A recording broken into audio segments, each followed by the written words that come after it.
Hello बच्चों, आज हम पढ़ेंगे संगनी क्लास 6 चैप्टर 2।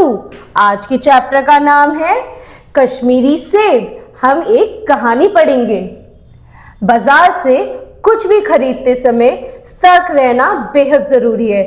हमारी असावधानी सामने वाले को धोखा देने के लिए प्रेरित करती है। यदि हम जागो ग्राहक वाली जागरूकता को अपनाएंगे तो सामने वाले को बेईमानी का अवसर नहीं मिलेगा तथा हम भी अच्छी गुणवत्ता वाली वस्तुएं खरीद सकेंगे।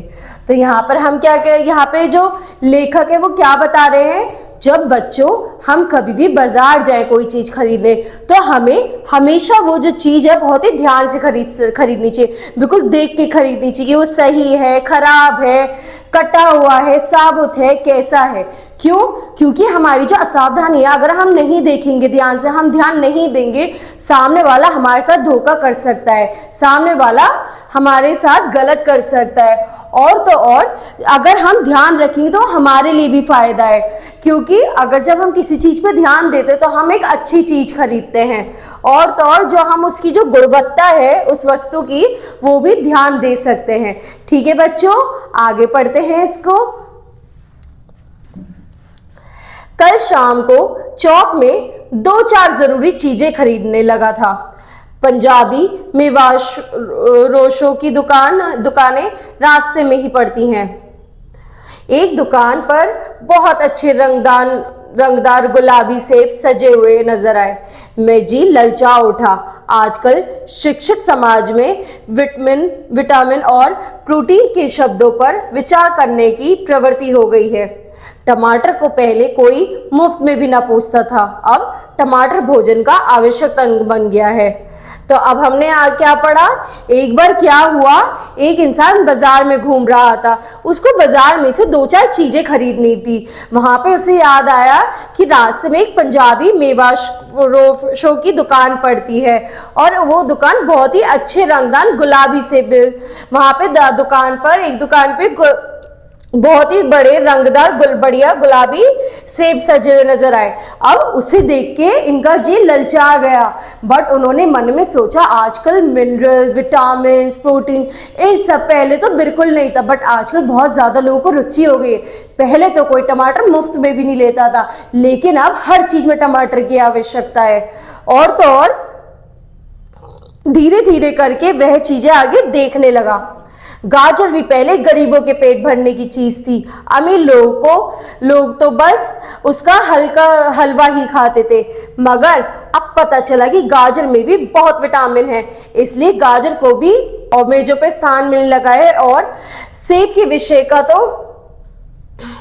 के विषय में तो यह कहा जाने लगा है कि एक सेब रोज खाइए, जो आपको डॉक्टर की जरूरत ना रहेगी। अब धीरे धीरे करके वो क्या अपने मन में बात करने लगा कि पहले लोग गाजर भी नहीं खाते थे, वह गरीबों का भोजन माना जाता था, पर अब गाजर में भी बहुत मिनरल्स होते हैं, अब मेजों में भी उसकी जगह होने लगी है। आगे उसने क्या कहा, अब तो लोग सेबों के लिए भी ये कहने लगे कि अगर हम एक सेब रोज खाएंगे तो हमें डॉक्टर की आवश्यकता नहीं पड़ेगी। डॉक्टर से बचने के लिए हम निबोरी तक खाने को तैयार हो सकते हैं। सेब तो रस और स्वाद में अगर आम से बढ़कर नहीं है तो घटकर भी नहीं। हाँ, बनारस के लंगड़े और लखनऊ के दशहरी और मुंबई के अल्फासों की बात दूसरी है। उनकी टक्कर का फल तो संसार में दूसरा नहीं है, मगर उनमें विटामिन और प्रोटीन है या नहीं है तो काफी है या नहीं, इन विषयों पर अभी किसी पश्चिमी डॉक्टर की रिसर्च देखने में नहीं आई। तब आगे वो अपने आप से क्या बात करता है कि जो एक डॉक्टर से बचने के लिए हम कड़वी से कड़वी दवाई खा लेते हैं, हम निबोरी तक खाने को तैयार हो जाते हैं। तो जो ये सेब है, माना वो आम का तो उससे कोई टक्कर ही नहीं, लेकिन आम से कम भी नहीं होता अब। लेकिन आम जो उसने कौन सी आमों की बात करी जिससे कोई सी की टक्कर नहीं है, उसने कहा बनारस के लंगड़े और लखनऊ की दशहरी और मुंबई के अल्फाजों की बात दूसरी है, उनके टक्कर का तो कोई भी सेब आम नहीं है। लेकिन क्या उसमें मिनरल और प्रोटीन होता है? अगर होता है तो क्या वो काफी होता है? इन सब के ऊपर तो अभी कोई रिसर्च नहीं आई है, ना पड़ी है। वो कहता है सेब को यह विशेषता मिल चुकी है कि अब वह केवल स्वाद की चीज नहीं है, उसमें गुण भी है। हमने दुकानदार से मोल भाव किया और आधा सेर सेब मांगे। तो अब क्या हुआ आगे? उसने कहा कि आज के टाइम पे जो सेब है उसकी विशेषता जो है वो बढ़ चुकी है, अब वो केवल स्वाद की चीज नहीं है, उसमें गुण भी होते हैं। अब उन्होंने दुकानदार से आधा सेर सेब मांग लिए बातचीत करके। दुकानदार ने कहा, बाबूजी बड़े मजेदार सेब आए हैं, खास कश्मीर के, आप ले जाएं, खाकर तबीयत खुश हो जाएगी। मैंने रुमाल निकालकर उसे देते हुए कहा, चुन चुन कर रखना।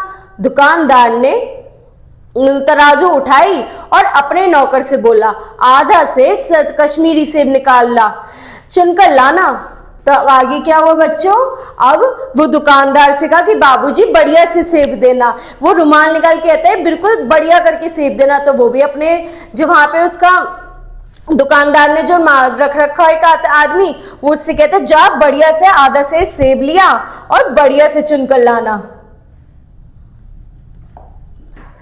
नौकर 4 सेब लाया। दुकानदार ने तोला, एक लिफाफे में उन्हें रखा और रुमाल में बांधकर मुझे दे दिया। मैंने 4 आने उसके हाथ में दे दिए, मेरे हाथ में रखे। घर आकर लिफाफा ज्यों का त्यों रख दिया। रात को सेब या कोई दूसरा फल खाने का कायदा नहीं है, फल खाने का समय तो प्रातःकाल है। तो वो अब क्या कहते हैं? अब दुकानदार ने उसे थैले में करके और उस रुमाल में करके दे दिए। अब घर जाकर इसने भी वो ऐसे का ऐसे ही रख दिया, उसे कोई खोला नहीं, चेक नहीं किया, क्योंकि रात का तो कोई समय नहीं होता फल खाने का, सुबह हमें फल खाने चाहिए। आज सुबह मुंह हाथ धोकर जो नाश्ता करने के लिए एक सेब निकाला तो वह सड़ा हुआ था। 1 रुपए के आकार का छिलका गल गया था।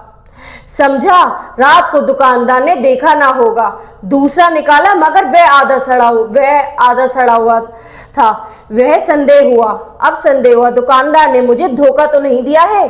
तीसरा सेब निकाला, वह सड़ा तो ना था मगर एक तरफ दबकर बिल्कुल पिचक गया था। तो अब क्या हुआ? अब जब सुबह उठकर उसने वो सेब लेने की सोची तो उसने क्या देखा? एक सेब निकाला वो खराब, दूसरा निकाला वो सड़ा हुआ, तीसरा निकाला वो आधा दबा हुआ। उसके मन में पहले तो आया कि नहीं गलती हो गई होगी रात। फिर अब उसको धीरे धीरे करके जब उसने तीनों सेब निकाले उसके मन में क्या आया कि दुकानदार ने उसे पक्का धोखा दिया होगा। चौथा देखा, यो तो बेदाग था मगर उसमें एक काला सुराख था, जैसे अक्सर बेरों में होता है। काटा तो भीतर वैसे की धब्बे दिखाई दिए जैसे कि सड़े बेर में होते हैं। एक सेब भी खाने लायक नहीं। 4 आने पैसों का इतना गम न हुआ जितना समाज के इस चारित्रिक पतन का। दुकानदार ने जानबूझकर मेरे साथ धोखेबाजी का व्यवहार किया। अब वो कहता है कि मुझे उन 4 आनों का इतना गम नहीं जितना मुझे इस बात का गम है कि उस दुकानदार ने मेरे साथ धोखा दिया। मुझे समाज चारित्रिक का बहुत ही ज्यादा जो समाज के इस चारित्रिक पतन का जो उसे वो दुख है कि दुकानदार ने जो धोखेबाजी का व्यवहार उसके साथ किया है। एक सेब सड़ा हुआ होता तो मैं उसको क्षमा के योग्य समझता, सोचता उसकी निगाह ना पड़ी होगी, मगर चारों के चारों खराब निकल जाएं। यह तो साफ धोखा है, मगर इस धोखे से मेरा भी सहयोग था। मेरा उसके हाथ में रुमाल रख देना मानो उसे धोखा देने का प्रेरणा थी। अब वो आगे क्या सोचता है कि अगर एक सेब खराब निकलता तो मैं उसको माफ भी कर देता, मगर सारे ही सेब खराब है, मगर इस धोखे में मेरा भी उतना ही हाथ है। मैंने भी उसे रुमाल देकर उसे धोखा देने के लिए हाँ कर दिया। अगर मैं ध्यान देता तो वो मुझे धोखा ना दे पाता। उसने भाप लिया कि यह महाशय अपनी आंखों के साथ से काम लेने वाले जीव नहीं हैं और ना इतने चौकस है कि घर से लौटने आए।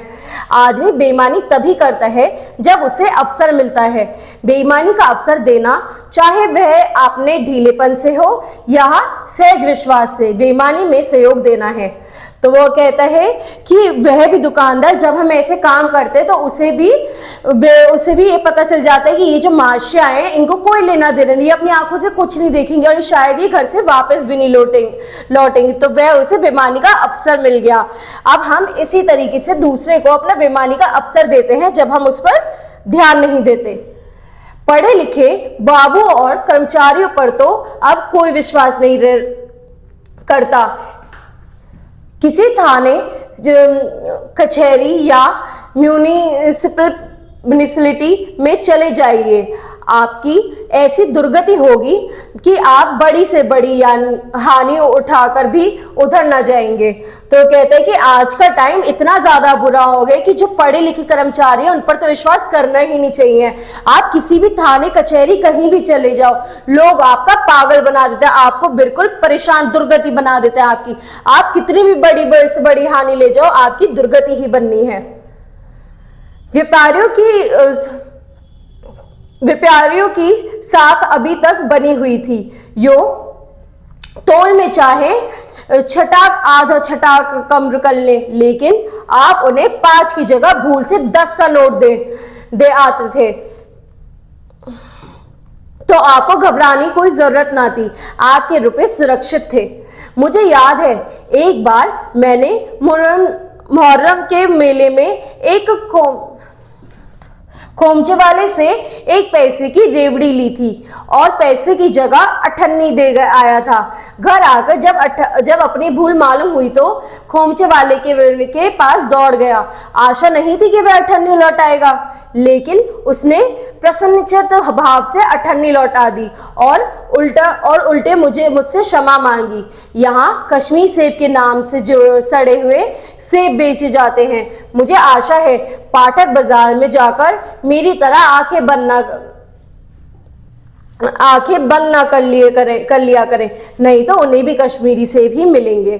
तो आगे वो क्या कहते हैं कि अब पहले तो ये होता था कि हम किसी को 5 की जगह 10 रुपए दे दें तो हमें पता होता था हमारे 10 रुपए सुरक्षित हैं। एक बार की बात है, वो एक जगह गया था सामान लेने, जहां पर उसने 98 की जगह, पैसे की जगह 98 दे दिया। तो वो पहले जब उसे घर जाकर अपनी गलती का रियलाइज हुआ तो वो जल्दी से उस दुकान पे गया, उसने उसको 98 भी दी और साथ में क्षमा भी मांगी। लेकिन आज के टाइम पे कोई तुम्हारी चीजें वापस नहीं करेगा, आपको खुद ध्यान रखना है। वो अंत में कहता है जिस तरीके से मैंने ध्यान ना दिया और दूसरे को अवसर दिया, उसका जो हमारे पाठक है, जो इस पाठ्य को पढ़ रहे हैं, वो ऐसी चीज ना करे, वह किसी को धोखेबाजी का अवसर ना दे। ठीक है बच्चों, अब अगली क्लास में अगला चैप्टर पढ़ेंगे। Thank you.